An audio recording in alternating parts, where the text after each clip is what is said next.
എന്താ മുകുന്ദേട്ടാ ഇത്? ഇവിടെ തന്നെ ഒരേ ഇരിപ്പാണ്. വൈകുന്നേരം ജംഗ്ഷനിലോട്ട് വരാനിരുന്നതാണ്. നാളെ മുതൽ ചായക്കട തുറക്കണം. 2-3 ദിവസമായിട്ട് മുകുന്ദന്റെ കാര്യം തന്നെ ഞങ്ങൾ ആലോചിച്ചത്. ചില്ലറ ഭാരമാണോ തലയിലെടുത്ത് വെച്ചത്? 20 ലക്ഷത്തിന്റെ ബാധ്യതയല്ലേ? എത്ര കാലം പരിപ്പോടെയും ചായയും വിറ്റാലാ 20 ലക്ഷത്തിന്റെ കടം വീട്ടാൻ പറ്റുക? അത് പ്രായോഗികമാണോ? എനിക്ക് വേറൊരു പണിയും അറിയില്ലല്ലോ. അല്ലേ പിന്നെ കിളക്കാനോ തെങ്ങ് കയറാനോ പോകണം. തെങ്ങ് കയറിയാൽ നല്ല തഴമ്പുണ്ടാവുന്നല്ലാതെ ഇത്രയും പണം എങ്ങനെ ഉണ്ടാക്കാനാ? എല്ലാ വശങ്ങളും ഞങ്ങൾ ആലോചിച്ചു മുകുന്ദ. ജില്ലാ കമ്മിറ്റിക്കും മുകുന്ദന്റെ കാര്യത്തിൽ ആശങ്കയുണ്ട്. മുകുന്ദന് കടം കയറി നിക്കക്കളി ഇല്ലാതായാൽ പാർട്ടിക്കല്ലേ അതിന് ക്ഷീണം. അതുകൊണ്ട് എല്ലാവരും ചേർന്ന് ഒരു തീരുമാനത്തിലെത്തിയിരിക്കുക.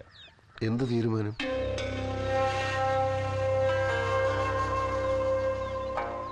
മുകുന്ദേട്ടൻ എന്തായാലും പാർട്ടിയിൽ നിന്ന് ലീവ് എടുക്കാൻ തീരുമാനിച്ചിരിക്കുകയല്ലേ. ആ സമയം എന്ന് വെച്ചാ 2-3 കൊല്ലം ദുബായ് പോയി ജോലി ചെയ്തൂടെ? ഐസ് മിഠായി വിറ്റ് നടന്നിരുന്ന കുമാരൻ, കൂലിപ്പണിക്കാരൻ വാസു, ആശാരി ബാലൻ, അങ്ങനെ എത്ര പേരാ ഗൾഫിൽ പോയി ലക്ഷപ്രഭുക്കളായത്? എന്നെ ഒരു ലക്ഷപ്രഭുവാക്കാനാണോ പാർട്ടിയുടെ തീരുമാനം? ലക്ഷങ്ങളുടെ കടം വന്നാൽ അത് വീട്ടാൻ ലക്ഷങ്ങൾ തന്നെ വേണ്ടേ? മറ്റാരെങ്കിലും സഹായിക്കാമെന്ന് വെച്ചാൽ അത് മുകുന്ദന് സമ്മതമല്ല. എന്തായാലും ചായക്കട നടത്തി ഈ കടം വീട്ടാമെന്ന് സ്വപ്നത്തിൽ പോലും ചിന്തിക്കേണ്ട. ദുബായ് എന്ന് പറയുമ്പോ ഞാൻ വേണേ ക്യൂബയിലോ ചൈനയിലോ പോകാം. ക്യൂബയും ചൈനയും കമ്മ്യൂണിസ്റ്റ് രാജ്യങ്ങളൊക്കെ തന്നെ. പക്ഷെ ഒരു വിദേശിക്ക് ജോലി കൊടുക്കാനുള്ള വകുപ്പൊന്നും അവിടെ ഇല്ല.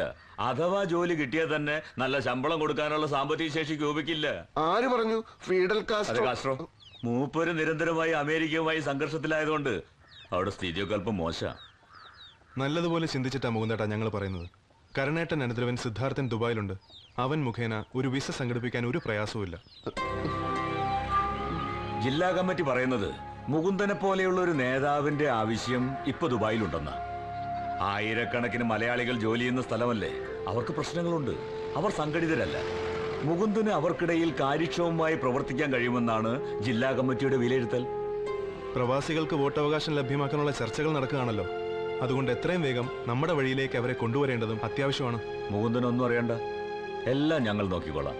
ദുബായിക്ക് പോകാൻ മാനസികമായി തയ്യാറെടുക്കുക, അത്രയും മുകുന്ദൻ ചെയ്യേണ്ടതുള്ളൂ.